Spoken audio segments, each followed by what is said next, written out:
नमस्कार. न्यूज डंकामध्ये मी महेश विचारे आपल्या सगळ्यांचं मनपूर्वक स्वागत करतो. मित्रांनो, मुंबई मराठी साहित्य संघ ही एक प्रतिष्ठित अशी संस्था आहे. अनेक वर्ष वेगवेगळ्या क्षेत्रामध्ये काम करणारी संस्था, विशेषतः साहित्य आणि नाट्य क्षेत्रामध्ये ही संस्था जी आहे तिचं प्रचंड काम आहे. आज या संस्थेची जवळपास 2 दशकं निवडणूक झालेली नाही. अर्थात काम मोठा आहे, मोठा ठेवा या संस्थेकडे आहे. तेव्हा लोकांची अपेक्षा आहे की या संस्थेचं काम जे आहे ते अधिक चांगल्या पद्धतीने व्हावं, पारदर्शक पद्धतीने व्हावं. आणि त्या अनुषंगाने आता जवळपास 2 दशकानंतर या संस्थेची निवडणूक होते. तर नेमकं या संस्थेचं इतिहास काय आहे, काय नेमक्या अपेक्षा आहेत लोकांच्या, सध्याची काय वर्तमानातली स्थिती आहे संस्थेची, तर हे सगळं जाणून घेण्यासाठी आज आपण इथे 2 मान्यवरांना आमंत्रित केलेलं आहे. त्यांच्याशी आपण संवाद साधूया आणि या संस्थेचं कार्य आणि पुढचं भविष्यातली जी वाटचाल आहे त्याविषयी जाणून घेऊया. ते जे 2 सदस्य म्हणजे या संस्थेच्या नियामक मंडळामध्ये काम केलेले सदस्य आहेत. अनेक वर्षांपासून ते काम करत आहेत आणि ते म्हणजे डॉक्टर नरेंद्र पाठक आणि किशोर रांगणेकर. या दोघांनाही आपण इथे आमंत्रित केलेलं आहे. नरेंद्र पाठक जे आहेत ते स्वतः साहित्य अकादमीमध्ये सुद्धा सदस्य आहेत. त्यांची स्वतःची पुस्तकं आहेत आणि त्यामुळे वेगवेगळ्या साहित्य संमेलनामध्ये सुद्धा, त्यांच्या आयोजनामध्ये सुद्धा त्यांनी महत्त्वाची भूमिका बजावलेली आहे. किशोर रांगणेकर जे आहेत ते तर शैक्षणिक क्षेत्रामध्ये वावरलेले आहेत. स्वतः विवेकानंद क्लासेससारखे मोठे क्लासेस जे आहेत ते त्यांनी चालवलेले आहेत. त्याचबरोबर सारस्वत बँकेमध्ये सुद्धा संचालक म्हणून काम केलेलं आहे. तर अशी ही सगळी अनेक क्षेत्रामध्ये काम केलेली माणसं जी आहेत त्यांचं काय नेमकं या संस्थेबद्दलचं मत आहे हे आपण आजच्या या मुलाखतीच्या माध्यमातून जाणून घेऊया. पाठक सर आणि रांगणेकर सर, आपलं खूप खूप स्वागत आहे न्यूज डंकामध्ये. नमस्कार. पाठक सर, आपल्यापासून सुरुवात करतो. पहिली गोष्ट म्हणजे आता 2 दशकांपासून निवडणूक झालेली नाही. म्हणजे एक एवढी मोठी संस्था ज्याची निवडणूक होणं आवश्यक असतं जेणेकरून नवीन लोक त्याच्यामध्ये सहभागी होतील, संस्था चांगल्या पद्धतीने काम करेल. पण कुठेतरी असं झाल्यानंतर एक डबक्याचं चित्र तयार होतं की बाबा एकाच एवढ्यापुरतंच सगळं मर्यादित आहे, त्याच्या पुढे काय आपल्याला जायचं नाही. काय नेमकी पार्श्वभूमी आहे ते सांगा. नाही, मुळात मुंबई मराठी साहित्य संघ ही महाराष्ट्राचं संचित आहे. साहित्यसृष्टी आणि नाट्यसृष्टी याला एका वेगळ्या उंचीवर घेऊन जाण्याचं काम गेली 70-75 वर्ष मुंबई मराठी साहित्य संघाने केलेलं आहे. आणि याच्यामध्ये खरं योगदान जे आहे, 2 डॉक्टर, एक डॉक्टर भालेराव आणि डॉक्टर बाळ भालेराव, तर या 2 डॉक्टर द्वयांनी एक फार मोठी झेप घेतली आणि त्या काळामध्ये अशा प्रकारची साहित्य संस्था त्यांनी उभी केली. आणि जवळजवळ 50-1 वर्ष, 60 वर्ष या दोन्ही डॉक्टरांच्या मार्गदर्शनाखाली, त्यांच्या एका व्हिजनमुळे ही संस्था खूप चांगल्या पद्धतीने काम करत होती. आणि स्वाभाविकपणे डॉक्टर जे होते त्यांचा स्वभाव हा सगळ्यांना बरोबर घेऊन जाण्याचा होता. म्हणजे माझ्यासारख्या 30-35 त्यावेळेचा जो एक तरुण कार्यकर्ता होता, मी ठाण्यामध्ये जेव्हा 84 साहित्य संमेलन झालं त्यामध्ये त्यांनी मला हेरलं आणि डॉक्टर बाळ भालेराव मला बोलले, नाही तू आता मुंबई साहित्य संघात काम कर. म्हणजे अशा प्रकारची एक दूरदृष्टी असणारे डॉक्टर बाळ भालेराव होते. त्यामुळे इतक्या वर्षामध्ये अशा प्रकारचं निवडणूक प्रक्रिया आणि त्यांच्या विश्वासावर आणि त्यांच्या सर्व स्पर्शी जो व्यवहार होता. पण आता काळाच्या ओघामध्ये बदल होत असतात. जुनी मंडळी आता नाहीयेत. त्यामुळे उशिरा का असेना परंतु एक लोकशाहीची प्रक्रिया सुरू झालेली आहे. आणि अशा प्रकारची मोठी साहित्य संस्था, जिला आपण धर्मदाय आयुक्तांच्या नियंत्रणाच्या सगळ्या नियम आहेत त्या ठिकाणी, ती काही एका अशी व्यक्तीची किंवा कुठल्या कुटुंबाची संस्था नाही. तर त्यामुळे लोकशाही प्रक्रियेने आता पंचवार्षिक निवडणूक जाहीर झालेली आहे आणि त्या पंचवार्षिक निवडणुकीतून एक नव्या दमाचे, नव्या ऊर्जेचे अशा प्रकारचे कार्यकर्ते या संस्थेला मिळतील अशा प्रकारचा मला विश्वास वाटतो. तुम्ही आता उल्लेख केलात म्हणजे स्वतः तुम्ही जेव्हा या संस्थेशी जोडले गेलात आणि स्वतः बाळ भालेराव यांनी एक त्यांच्या पारखी नजरेतून त्यांना वाटलं की तुमच्यासारखा एखादा कार्यकर्ता, नवीन कार्यकर्ता इथे आला पाहिजे, तर तसं कुठेतरी प्रक्रिया थांबलेली आहे गेल्या या काही वर्षात, असं आपल्याला ऐकायला मिळतं. होतं ते काळाच्या ओघामध्ये ह्या ज्या गोष्टी आहेत, त्यामुळे मी काही असं अमुक एक व्यक्ती जबाबदार आहे, शेवटी ही व्यवस्था आहे. बरोबर. जसं शासनामध्ये सुद्धा व्यवस्था परिवर्तन व्हावी, शैक्षणिक क्षेत्रात व्यवस्था परिवर्तन व्हावी, तसं या साहित्य क्षेत्रात आणि या संस्थेमध्ये सुद्धा एक व्यवस्था परिवर्तन व्हायला पाहिजे. नवीन पदाधिकारी जे आहेत ते आले पाहिजेत, कारण आता जी काही तिथली सदस्यता आहे ती जुन्या काळात झालेले सदस्य आहेत. म्हणजे आता या निवडणुकीच्या निमित्ताने आम्ही ती यादी बघितली तर बहुतेक सदस्य हे 70च्या पुढचे आहेत. त्यामुळे कुठेतरी नवीन पिढी सदस्य झाली पाहिजे, कार्यकारिणीत आली पाहिजे, कार्यक्रमाच्या आयोजनात आली पाहिजे. महाविद्यालयात दक्षिण मुंबईमध्ये एवढी महाविद्यालय आहे, तर त्या ठिकाणी आपण गेलं पाहिजे. या दृष्टीने आगामी काळात अशा प्रकारची नवी पिढी तिथे यावी, यासाठी हे सगळे प्रयत्न. रांगणेकरजी, तुम्ही सांगा, तुम्ही तर वेगवेगळ्या संस्थांमध्ये काम केलेलं आहे आणि त्यामुळे प्रचंड अनुभव आहे. तर अशा या संस्थेमध्ये जेव्हा तुम्ही पार्श्वभूमी पाहता त्याची, तर त्याविषयी काय तुमचं मत आहे? मला स्वतःला असंच वाटतंय की आपण मगाशी म्हणालात त्याप्रमाणे पाणी एका ठिकाणी थांबलं की त्याचं डबकं होतं, तसं संस्थेचं पण आहे. संस्था एकाच ठिकाणी थांबली आणि पुढे काही करत नसेल तर त्याला पण डबकं म्हणता येणार नाही आपल्याला, पण ते बरोबर नाही होत. आता जी आपली निवडणूक होते ना, त्याच्यामध्ये नवीन नवीन माणसं येत आहेत, निरनिराळ्या क्षेत्रातली माणसं येतात. मी असंही सांगेन की निरनिराळ्या पॉलिटिकल बॅकग्राऊंड असलेली पण माणसं यातमध्ये. अमुकच पक्ष आहे, अमुकच कोणतो हा विचार आहे असं नाहीये. सगळी माणसं एकत्र आलेली आहेत आणि ह्या नवीन माणसांकडून जर साहित्यामध्ये आणि नाट्यसृष्टीमध्ये काही बदल करता आला तर तो मला वाटतं चांगला होईल, असं मला स्वतःला वाटतं. आणि त्याच्यामुळे काय होतं की आज काय होतंय की 20 वर्षानंतर निवडणूक होते. 20 वर्षामध्ये निवडणूक झाली नाही याचा अर्थच असा होतो की 30 माणसं किंवा आपली माणसं अशी आतमध्ये येत आहेत आणि त्यांच्याकडून फार काही गोष्टी होतील असं मला तरी वाटत नाही. आणि म्हणून या निवडणुकीच्या मार्गदर्शनाने नवीन माणसं आली, नवीन पिढी आली, तरुण माणसं आली, निरनिराळ्या क्षेत्रातली माणसं आली, तर मला वाटतं साहित्य संघ जो आहे तो आणि भरभराटीला येईल, त्याचं नावारूपाला येईल. कारण साहित्य संघाची वास्तूच अशी आहे की आज गिरगावामध्ये आहे. बरोबर. गिरगाव हे म्हटलं तर मराठी माणसांचं क्षेत्र होतं. आता मराठी माणसं कमी झाली असतील, पण जी काही आहेत त्यांना आज जायला पण जागा मिळत नाही. तर अशा तऱ्हेने जर आपल्याला काहीतरी सुधारणा करता आली, नवीन नवीन विचाराची माणसं येऊन नवीन विचार जर आपण त्या ठिकाणी आणू शकलो तर मला वाटतं साहित्य संघाची भरभराट लवकर होऊ शकेल. आणि त्यासाठीच आपलं हे नवीन निराळं पॅनल उभं आहे. ही जी संस्था आहे याचा मी एक तर साहित्य संघ म्हणून तर आहेच, पण त्याचे वेगवेगळ्या शाखा आहेत ज्या काम करतात. नाट्य शाखा ही सुद्धा महत्वाची आहे. तर त्याविषयी सांगा. म्हणजे नाट्य शाखा मला वाटतं अशा पद्धतीची कुठल्या संस्थेला अशी शाखा नसते, तर या संस्थेला ती लाभलेली आहे आणि त्याचा मोठा इतिहास आहे, त्याच्या मागे एक आपण म्हणू शकतो मोठं वलय आहे.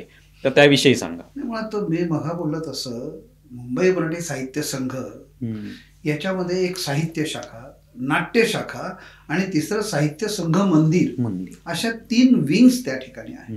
आणि तुम्ही बोललात तसं तिथली जी नाट्य शाखा आहे याच्यामध्ये दाजी भाटवडेकर, जयंत सावरकर वगैरे अशी, भालचंद्र पेंढारकर अशा दिग्गज मंडळींनी तिथे काम केलेलं आहे. म्हणजे त्या साहित्य संघाच्या स्टेजवरून एवढे मोठमोठे कलाकार तिथे आज महाराष्ट्राला आपण दिलेलं आहे. एकेकाळी साहित्य संघाने निर्मिती केलेली नाटकं, संगीत नाटकं, तर संगीत नाटकाची परंपरा सुद्धा साहित्य संघाने महाराष्ट्रभर पोहोचवलेली आहे. त्यामुळे अशा प्रकारची एक नाट्य चळवळ. पण आता या नाट्य चळवळीला सुद्धा कुठेतरी बदल आले. म्हणजे आता प्रायोगिक नाटकं आलेले आहेत. आता संगीत नाटकांचं एका वेगळ्या पद्धतीने सादरीकरण केलं जात आहे की पूर्वीची संगीत नाटकं 5-5 तास चालायची, पण आता ती त्याला वेगळ्या फॉर्म मध्ये नवीन नवीन कंपन्या आणतायत. तर असे जे कालानुरूप प्रयोग नाट्य सादरीकरणाचे असतील, कलावंतांना जोडून घेण्यासाठीचे असतील, काही वेगवेगळ्या स्पर्धा असतील, तर ते या नाट्य शाखेच्या मार्फत मोठ्या प्रमाणात होऊ शकतं.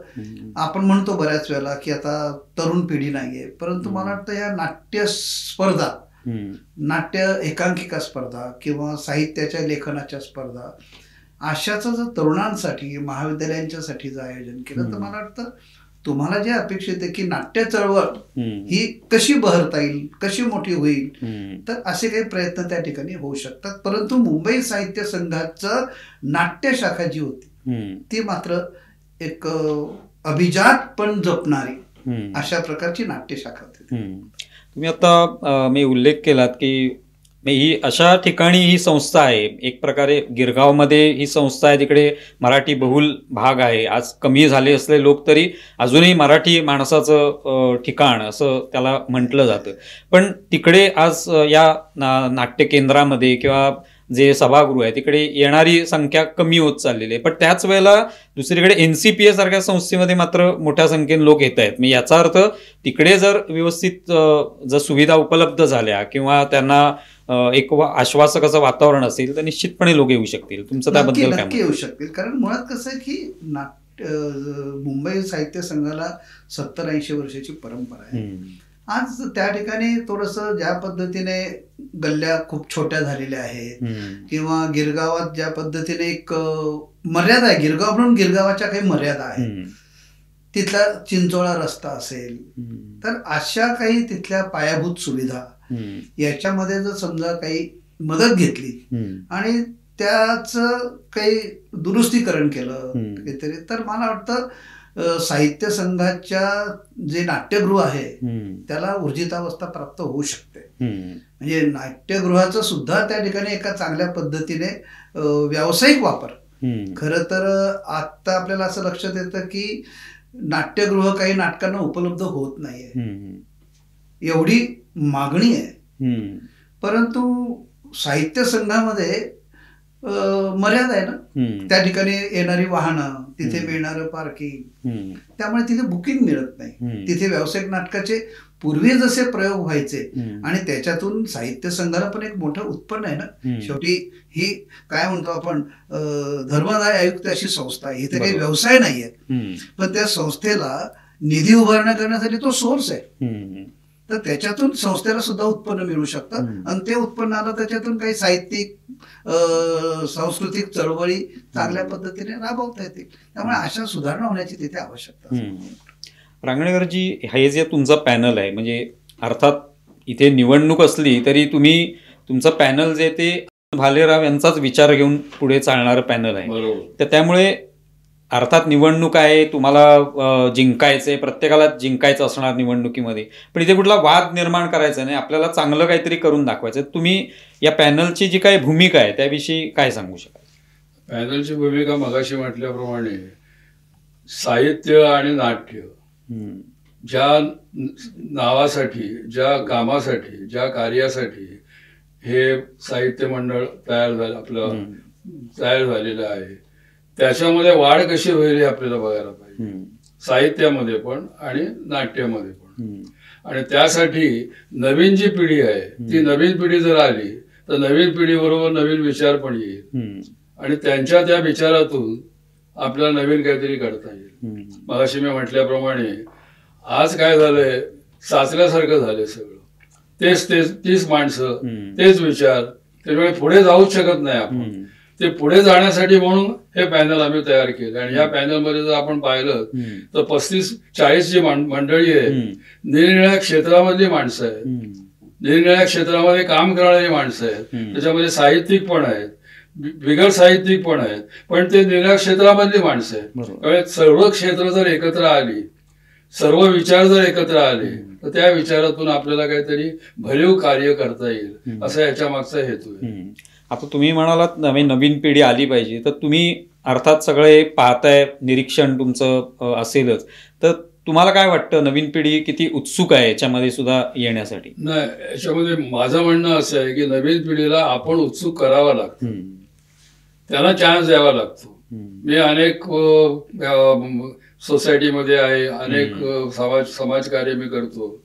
प्रत्येक ठिकाणी मी हेच बघतो की 10 माणसं जर 60च्या वरची असतील, त्याच्यानंतर 50ची पण माणसं यायला पाहिजे आणि 30ची पण माणसं यायला पाहिजे.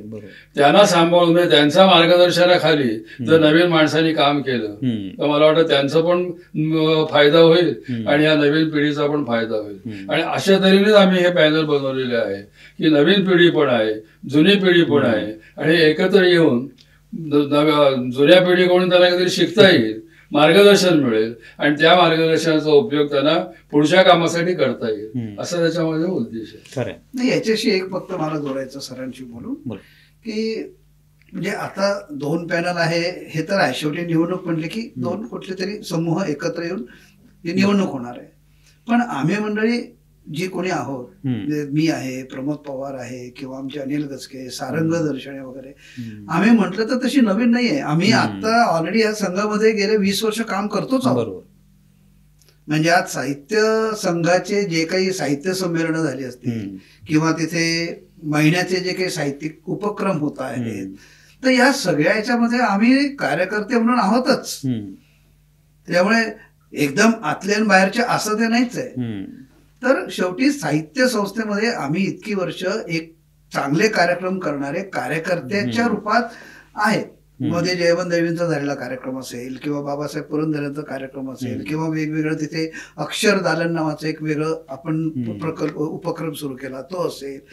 तर असे आताच्या डॉक्टर भालेराव विचारमंच नावाने जे काही पॅनल आहे त्याच्यामध्ये त्या संस्थेत ज्यांनी सक्रिय काम केलं पण ज्यांना कधी पुढे पदाधिकारी संधी मिळाली तीच सगळी मंडळी आहे. म्हणजे आमच्या लोकांनी अनेक वर्ष काम केलेलं आहे आणि काम केल्यानंतर आता आम्ही म्हणतोय की आता कार्यकर्ते म्हणून करतोच आहे ना, तर कुठेतरी जबाबदारीची एखादी आम्हाला संधी मिळावी म्हणून खरी ही निवडणूक आहे.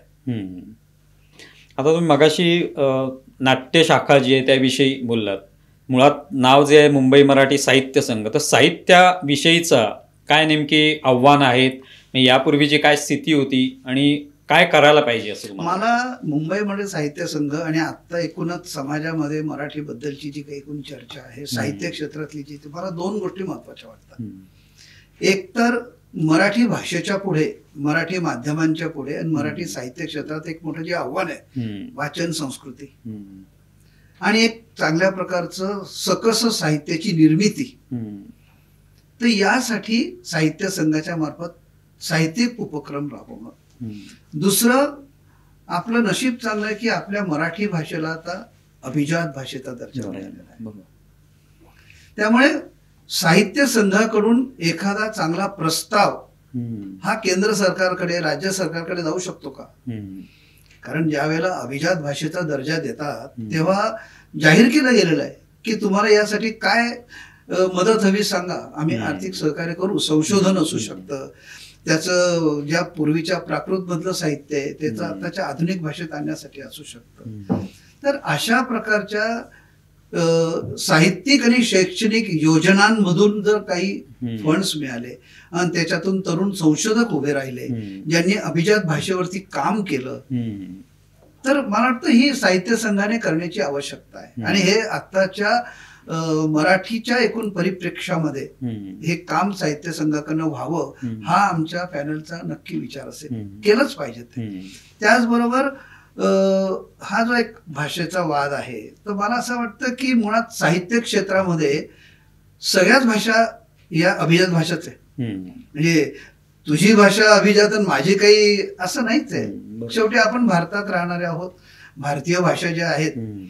पण असं जरी म्हणत असलो तरी मराठीतलं साहित्य हे अन्य भाषेत पण गेलं पाहिजे किंवा अन्य भाषेतलं जे साहित्य आहे ते मराठीमध्ये आलं पाहिजे. यासाठी अनुवादासारखे काही कार्यशाळा किंवा अनुवादित पुस्तकांची देवाणघेवाण, तर असे सुद्धा उपक्रम हे साहित्याचा दर्जा वाढवणं, वाचन संस्कृती वाढवणं. आता मुंबई साहित्य संघाचं जे ग्रंथदालन आहे, आता या ग्रंथदालनामध्ये स्वाभाविकपणे जुनी ग्रंथ, आता ते खूप सुंदर ग्रंथ आहे म्हणजे तो ठेवाय खरा, पण आम्हाला जर नवीन पिढीला तिथे आणायचं असेल तर नवीन पिढीसाठी आताचं जे लिहिलं जात आहे तर ते लिहिलं गेलेलं साहित्य, ती पुस्तकं ही अन्य भाषेतली पण असू शकतात, मराठीत तर आहेच आहे.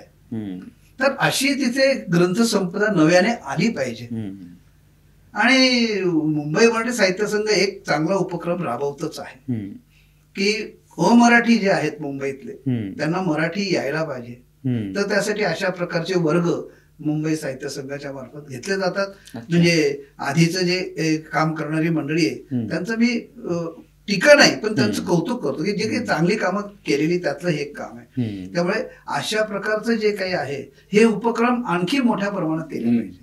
म्हणजे आम्ही कुठेतरी छोटासा एक अमराठी लोकांसाठी वर्ग चालवतो आहे, याच्यापेक्षा आम्ही सरकारी कार्यालयांपर्यंत पोचतोय का? किंवा आम्ही काही वेगवेगळ्या भाषांची संस्था, जसं कन्नड भाषेचं एक माटुंग्यामध्ये मोठं आहे किंवा उत्तर भारतीय आहे, तर अशा संस्थांपर्यंत स्वतः गेलं आणि तिथे जाऊन आम्ही काही मराठी भाषेचे वर्ग घेतो का? तर असेही उपक्रम की ज्याच्यामुळे वाद कमी होईल, संवाद वाढेल. आणि नाटक आणि साहित्य याच्यामध्ये संवाद हा महत्वाचा आहे. आणि मला वाटतं की असे बदल साहित्य संघामध्ये आगामी काळात होतील. आता ही संस्था बराच काळ, जवळ 80 वर्ष जी आहे तेव्हापासून ही काम करते. तुम्ही ठेव्याबद्दल म्हणालात तर भालचंद्र पेंढारकरांसारखे नाटककार जे ते इथे ह्या संस्थेशी जोडले गेलेले आहेत.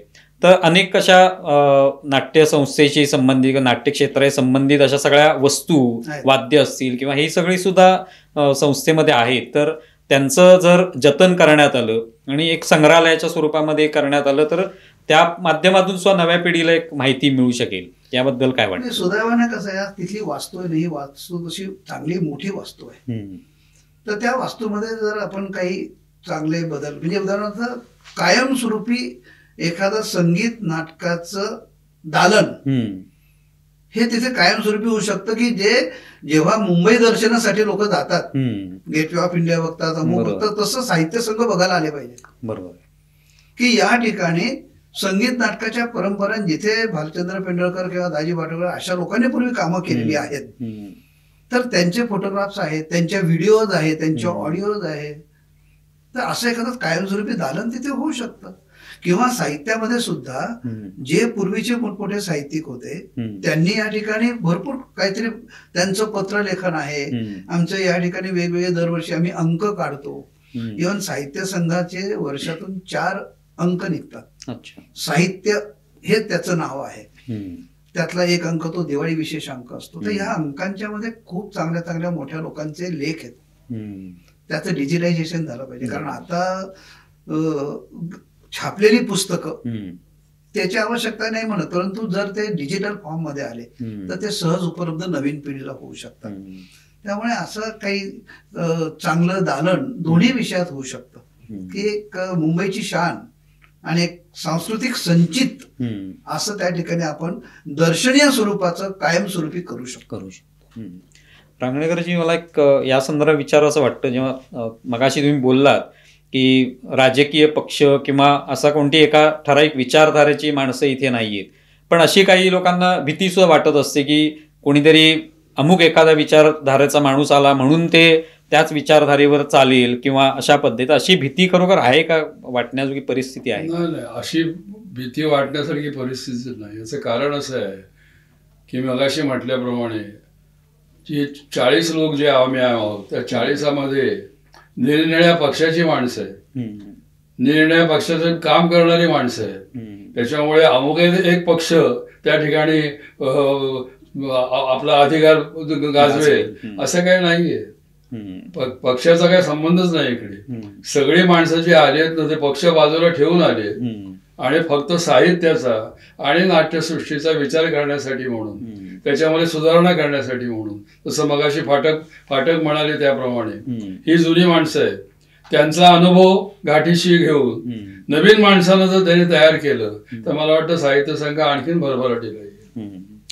आता हे सगळं काम करत असताना अर्थात प्रत्येक संस्थेला एक अपेक्षा असते की शासनाकडून काहीतरी आपल्याला अनुदान मिळावं म्हणा किंवा शासनाचं काहीतरी मदत मिळावी, शासनाचं लक्ष असावं, शासनाकडून काय देखरेख व्हावी.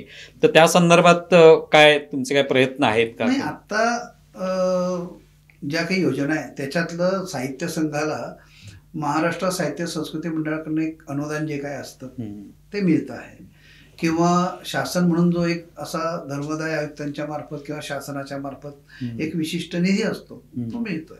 म्हणजे नियमितपणे ज्या काही योजना आहेत त्या मिळतात. परंतु मला वाटतं त्याच्या पलीकडे जाऊन, जसं मग मी अभिजात भाषेचा उल्लेख केला, तर ही संधी ना त्याचा उपयोग करून घेतला पाहिजे. किंवा मध्यंतरीत सांस्कृतिक विभाग जो आपला आहे महाराष्ट्र सरकारचा, त्यांनी महाराष्ट्रातली ज्या नाट्यगृहांना 70-75 वर्ष झालेली आहेत त्याला अमृत काल नाट्यगृह आणि त्याचं काहीतरी पुनर्निर्माण करणं वगैरे, तर अशा काही जर योजना आल्या असतात, किंवा मला वाटतं मुंबई साहित्य संघाची तर पुण्य एवढी मोठी आहे ना की जर आज साहित्य संघामार्फत मुंबई महानगरपालिका असेल किंवा शासन असेल, सांस्कृतिक विभाग असेल, आमचा भाषा विभाग असेल, यांच्याकडे जर योजना दिल्या तर चांगल्या प्रकारचं त्याला सहकार्य मिळू शकेल. फक्त आम्ही सादर कसं करतो, आमच्या प्रस्तावात किती ताकद आहे आणि त्याचा जनतेसाठी, समाजासाठी, साहित्यिकांसाठी काय उपयोग होणार आहे हे एकदा पटवून दिलं ना तर मला वाटतं सरकार कुठल्याही पक्षांचं असू द्या, कुठल्याही विचारांचं असू द्या, ही सरकारची जबाबदारी की साहित्य संस्था, नाट्य संस्थाचं संरक्षण झालं पाहिजे. मग यांनी जो उल्लेख केला किंवा तुम्ही विचारलं की साहित्य संस्थेमध्ये राजकारण पक्षीय नसावं, मी अमुक एक विचाराचा असू शकतो पण ती त्या संस्थेची गरज नाही ना ती. बरोबर. आणि आता आपण नाट्य संमेलन असो, साहित्य संमेलन असो, तिथे सुद्धा सरकार 2 कोटी रुपये देतात, आपण देतोच ना ते. त्यामुळे त्याच्यातली अस्पृश्यता मानू नाही, सरकार हे आपलंच आहे आणि सरकारने जर काही समजा आपल्याला योजना दिली तर आपण ते आनंदाने स्वीकारली पाहिजे. त्याच्यातून विकास कोणाचा होणार आहे? संस्थेचा, व्यक्ती नाही संस्था. एवढं जर आपल्याला स्पष्ट असेल तर मग कुठल्याही राजकीय पक्षाचा आपल्याला दडपण नको.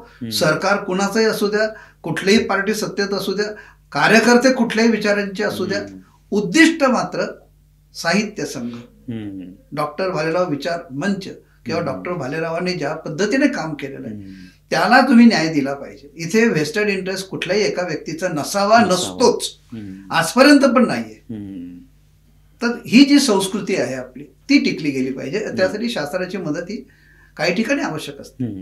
तर मगाशी बोलण्यात उल्लेख आला तो म्हणजे ही जागा ज्या ठिकाणी आहे तो भाग आता कुठे चिंचोळा झालेला आहे किंवा फारसं त्या ठिकाणी जी रहदारी आहे त्यासाठी वाव नाही, तर कुठेतरी तोच त्याविषयी सुद्धा विचार केला जातोय का, किंवा काय नेमकं त्याच्याबद्दल? कसं आहे आता त्या बाबतीत मी जे म्हटलं ना की माझ्या घरासमोरून जाणारा रस्ता जर अडचणीचा आहे तर मला कुठल्या तरी शासनाकडे जावंच लागेल. मग ते अमुक विचारांचे, तमुक पक्षाचे, तिथे शेवटी सरकार हे सरकार आहे, सरकार सगळ्यांचं असतं. तर मला वाटतं की अशा पद्धतीची ठोस योजना काय बरं हे करत असताना समोरच्याचं कोणाचं नुकसान होऊ नये. कारण आज गिरगावामध्ये गिरगावाचं गिरगाव पण टिकलं गेलं पाहिजे. तिथे रस्ते छोटे झाले, आता एका घरात 4-4 स्कूटर आल्यामुळे पार्किंगच्या समस्या झालेल्या आहेत, अनेक गोष्टी आहेत. म्हणजे आम्ही आता तिथे जातो तर आम्हाला सुद्धा जाताना येताना अडचण होते. पण याच्यासाठी एकटे नरेंद्र पाठक किंवा एकटे रांगणेकर असं नव्हता, सांघिक प्रयत्न जे आहे, आज आमचे 900 जणांचा 1000 जणांचा सदस्यता आहे, त्यातली कार्यकारिणी आहे. तर असे काही विषय हे संघटितपणे सगळ्यांनी मिळून जर सादर केले तर मला वाटतं त्याचं उत्तर मिळेल. शेवटचा प्रश्न रांगणेकरजी, काय तुम्हाला वाटतं आता निवडणूक होणार आहे आणि एक साधारणपणे काय अपेक्षा आहेत तुम्हाला भविष्य काळामध्ये या संघटनेची, संस्थेची वाटचाल कशी व्हायला पाहिजे? मगाशी म्हटल्याप्रमाणे वाटचाल ही, मगाशी सांगितलं तुम्हाला की वाटचाल ही आता चांगल्या तऱ्हेने झाली पाहिजे. म्हणजे सुरुवातीला मी म्हटल्याप्रमाणे प्रवाह वाहत गेला पाहिजे, नवीन गोष्टी आतमध्ये आल्या पाहिजे, नवीन लोकांना आतमध्ये काम करायला संधी मिळाली पाहिजे आणि त्याच्याबरोबर फाटकांसारखी जी जुनी माणसं आहेत त्यांचं पण मार्गदर्शन त्यांना मिळालं पाहिजे. आणि म्हणून आपण ही निवडणूक लढवतो. निवडणूक लढवण्याचं कारण हेच आहे की साहित्याची वाढ व्हावी, नाट्यसृष्टीची वाढ व्हावी, नवीन माणसं यावीत आणि नवीन विचारांनी साहित्य संघ आणि जर आपल्याला पुढे नेता आलं, नाव चांगलं करता आलं, नाव आहेच पण ते अजून चांगलं जर करता आलं तर त्यासाठी आपण ही निवडणूक लढवू. याच्याशी अजून एक सांगता येईल मला की हे जे अखिल भारतीय साहित्य महामंडळ आहे ज्याच्यातून दरवर्षी संमेलन होतात, तर या महामंडळाच्या रचनेमध्ये ज्या घटक संस्था आहेत, नागपूरची आहे, मराठवाड्याची, पुण्याची, तसं मुंबई साहित्य संघ ही महत्वाची घटक संस्था. त्यामुळे आम्हाला जर महामंडळाच्या रचनेमध्ये सुद्धा काही चांगले बदल करायचे असतील किंवा अखिल भारतीय साहित्य संमेलनाच्या वरती अनेक वेळा टीका टिप्पणी होते, संमेलन म्हटलं की काहीतरी होणारच, वादविवाद होता, पण या वादाला आपल्याला काहीतरी उत्तर देता येईल का? त्यामुळे अशा महामंडळाच्या रचनेतली मुंबई मराठी साहित्य संघ ही एक महत्वाची संस्था आहे.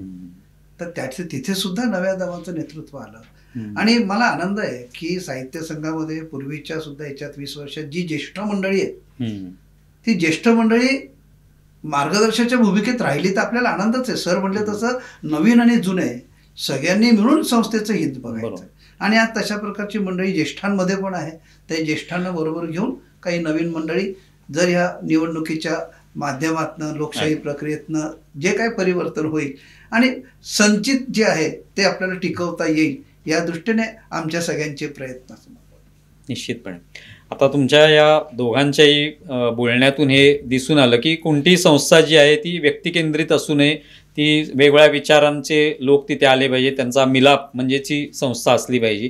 तशाच पद्धतीने मुंबई मराठी साहित्य संघ या संस्थेचा पण जी वाटचाल आहे, कारभार आहे, हा पुढच्या काळामध्ये असाच होईल अशी अपेक्षा करूया. तुम्ही इथे आलात आणि या संस्थेविषयी तुमच्या ज्या अपेक्षा आहेत त्याविषयी, वाटचालीविषयी, भविष्याविषयी जे सांगितलं त्याबद्दल खूप खूप आभारी आहे.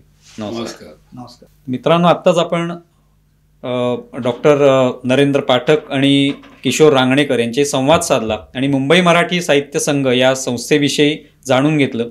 तुम्हाला या संदर्भात काय वाटतंय जरूर कळवा. आमचा व्हिडिओ जास्तीत जास्त लाईक करा, शेअर करा आणि आमचे YouTube चॅनल सबस्क्राईब करा. धन्यवाद.